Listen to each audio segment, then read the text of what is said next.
হঠাৎ করে নয়, প্রধানমন্ত্রী দেশের মানুষের উদ্দেশ্যে বলেছেন যে আমরা যেন সবাই এবং বিশেষ করে জনপ্রতিনিধিরা এবং অন্যান্য সবাই যাতে ফুয়েল কনজারভেশন সেটার উপর গুরুত্ব দেয়। কারণ আমাদের যে ফুয়েল রয়েছে এটা নির্দিষ্ট কিছুদিনের জন্য রয়েছে।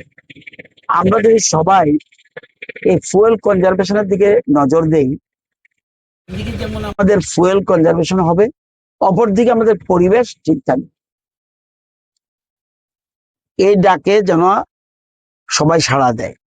আমি মনে করছি, আমার বিবেকের কাছে প্রশ্ন উঠেছে, প্রধানমন্ত্রী যদি দুটো গাড়ি নিয়ে যেহেতু দেশের প্রধানমন্ত্রী, ওনার নিরাপত্তা অনেক বেশি গুরুত্বপূর্ণ।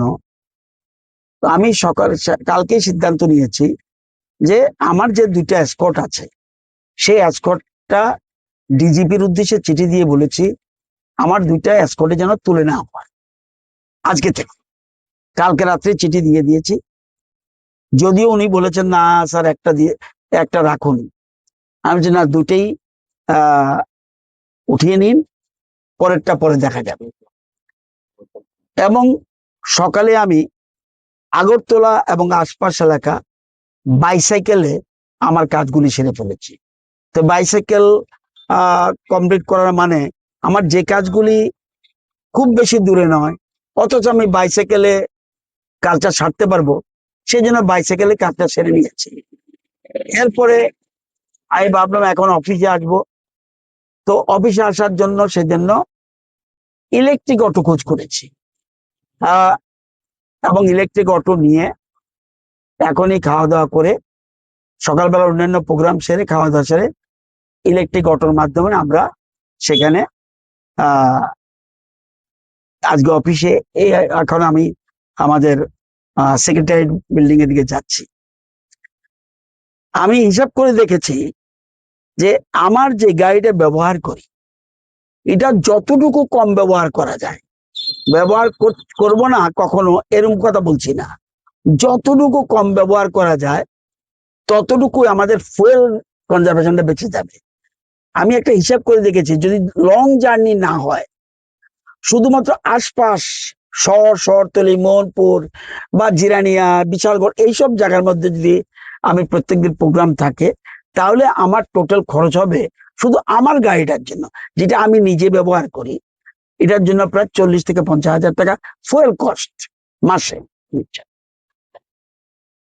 তাহলে আমি যদি এসকর্ট হই, তাহলে আবার দেখুন 3 into 40,000, তাহলে বিরাট টাকা বেরিয়ে যাচ্ছে।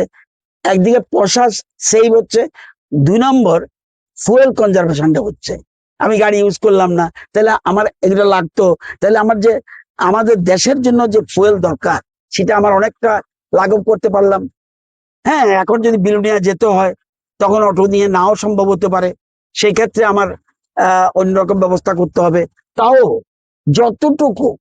যতটুকু আমি এসকর্ট কমিয়ে, যদি 3টা গাড়ি, এখন আমার গাড়িটা সহ 3টা গাড়ি, তো আমি ভাবছি 2টো গাড়ির দরকার নেই। যদি অগত্যা দেখা যায় এবং ডিজিপি বা পুলিশ ডিপার্টমেন্ট মনে করে, তখন তার আলাদা, কিন্তু একটাও যদি কমাতে পারে অনেক সেফ। তো এই জন্য আমি এই সিদ্ধান্ত গ্রহণ করেছি, এবং এটা কতদিনের পর্যন্ত বলতে পারবো না। সিচুয়েশনটা যতক্ষণ পর্যন্ত নর্মাল না হয় ততক্ষণ পর্যন্ত এরকম চালিয়ে যেতে হবে। আর আমি মনে করি না, যদিও বিভিন্ন রকম পক্ষে বিপক্ষে রাজনৈতিক দল রয়েছে, আমি মনে করি না আমার কোনো শত্রু আছে। আমি মনে করি না। আমি দীর্ঘ বছর ধরে রাজনীতি করি, রাজনৈতিক শত্রুতা আছে, কিন্তু কেউ আমাকে ক্লিন করে ফেলবে আই ডোন্ট থিঙ্ক। তো আমি সেজন্য চিন্তা করেছি এই লাইনটা বলা। যদিও আমার সাথে পিজিরা থাকে, তাদের তো আর বলে, আমার যদি অটোতে উঠি তাহলে আরামসে আমার 2জন পিজি আমার সাথে যেতে পারবে, এবং আমরা অ্যাজ পার রুলস রেগুলেশন অটোতে যতটুকু মানুষ পাওয়া যায়। আর একটা অটো যদি একবার চার্জ দেওয়া যায় 100 কিলোমিটার চলা যায়, 100 কিলোমিটার চলা যায় একটা চার্জে। এবং এই জন্য কত টাকা, 70, 80, 90, 100 টাকা যায়। তো এবং আমি রাত্রেই আমার পিএস কে বলেছি সেক্রেটারিয়েটে বোধহয় কয়েকটা ইলেকট্রিক্যাল গাড়ি থাকতে পারে, ইলেকট্রিক ভ্যান থাকতে পারে, সেক্ষেত্রে একটা অ্যালট করা যায় কিনা যদি পাওয়া যায়। না হলে আমরা ধীরে ধীরে, অর্থাৎ সোজা কথা, ফুয়েল কনজারভেশনের জন্য গুরুত্ব দেব যতদিন পারা যায়। আমি যদি একদিনও করি এটা সেভ কত, আমি 2 দিন করলাম সেভ কত, 3 দিন করলাম, একটা তিল তিল করে বিরাট। আমরা যদি সবাই, প্রধানমন্ত্রী একবার বলেছে যে আমরা যদি 4 মাস যদি সারা দেশের মানুষ আমরা কোনো বিদেশি জিনিস ব্যবহার না করি মানে বিদেশি জিনিস যদি আমি পারচেজ না করি, তাহলে আমরা অর্থনীতি অনেক বেশি স্বাবলম্বী হব। সেরকম আমরা যদি সবাই কিছু না কিছু, আমি না শুধু জনপ্রতিনিধি না, আমি যদি আমারটা না করি, নিজেরে আচরিত ধর্ম পড়ারে শেখায়। আগে আমি নিজে করতে হবে, তারপরে আমার দেখে আরেকজন হতে পারে। আমি তো মনে করি আজকে তো আমাদের এখানে 2জন জনপ্রতিনিধি আমার সাথে সাইকেলে কিছু ঘুরেছে, সাইকেল ঘুরে তাদের কাজ করেছে। হ্যাঁ, তো অটোমেটিক্যালি আমি যদি 3 কিলোমিটার যদি আমি ফুয়েল কনজার্ভ করতে পারি, অনেক সেফ। এই জন্য এই সিদ্ধান্ত নিয়েছি। এই গাড়িটা, এই অটো গাড়িটা যেহেতু গাড়ি পাওয়া সাপেক্ষে 2 দিনের জন্য নিয়েছি, তো আপাতত 2 দিন করি, তারপরে একটা স্থায়ী ব্যবস্থা করতে হবে। তো আমি মোটামুটি সিদ্ধান্ত নিয়েছি। এসকর্ট তো আমি দুটো নেবই না। যদি তারা ডিজিপি আমাকে বলছে স্যার এরকম তো আমরা ছাড়বো না আপনাকে, আমি সেটা আপনাদের ব্যাপার, কিন্তু আমি নেব না। আর 2 নম্বর, আর গাড়ি যত কম ব্যবহার করা যায় ভালো। এই যে এটা কিন্তু পরিবেশ দূষণ হবে না, কিন্তু এটাই যদি আমি বাইকে আসতাম, আমার সিকিউরিটির বাইক আছে, আমি যদি বাইকে আসতাম, আবার ফুয়েলের প্রশ্ন। সেই জন্য ফুয়েল কনজারভেশনের জন্য মূল উদ্দেশ্য যে ডাক দিয়েছে, সেটাই আমি আজকে, এই জন্য আমি নিজে সিদ্ধান্ত নিয়েছি।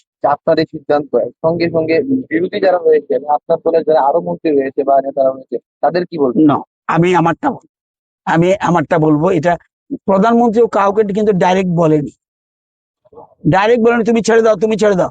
অর্থাৎ প্রধানমন্ত্রীর আহ্বানে কিন্তু অনেকে সাড়া দিচ্ছে, প্রধানমন্ত্রীর আহ্বানে সাড়া দিচ্ছে। আমাদের রাজ্য সরকারও আমাদের কোনো চিঠি দিয়ে বলেনি তুমি গাড়ি ছেড়ে দাও, এসকর্ট ছেড়ে দাও। অর্থাৎ আমাদের মুখ্যমন্ত্রী আগে যতটুকু ছিল সেটার থেকে কমিয়ে নিয়েছে, তো উনি মুখ্যমন্ত্রী, উনি কমিয়ে নিয়েছে। সুতরাং আমারটা আমি বলবো, আরেকজন কি করবে এটা শুনুন। আমরা সবাই যদি সচেতন হয়ে যাই, আপনারা যদি সবাই বাইসাইকেলে চলেন, আমি সকালে সাইকেল চালিয়েছি, তো যেহেতু আমার একটু ভারী কি বডি, একটু ব্যালেন্স কষ্ট হয়, কিন্তু অসুবিধা হয় না, কারণ ছোটকালে প্রচুর বাইসাইকেল চালিয়েছি। সুতরাং এই সিদ্ধান্তটা ভালো বলে মনে করি। আমি বেশিরভাগ আশেপাশের ব্যাপারটা ইলেকট্রিক অটো এবং বাইসাইকেলের মাধ্যমে চেষ্টা করে নেবো। দূরের জার্নি যখন হবে তখন আয়দার অটো আর অন্য কিছু, এবং নতুবা একটু ডিস্টেন্স হলে সেখানে আমার নিজের যে গাড়িটা আছে, সরকারি গাড়িটা, সেটা ব্যবহার করবো। এই সিদ্ধান্ত নিয়েছি।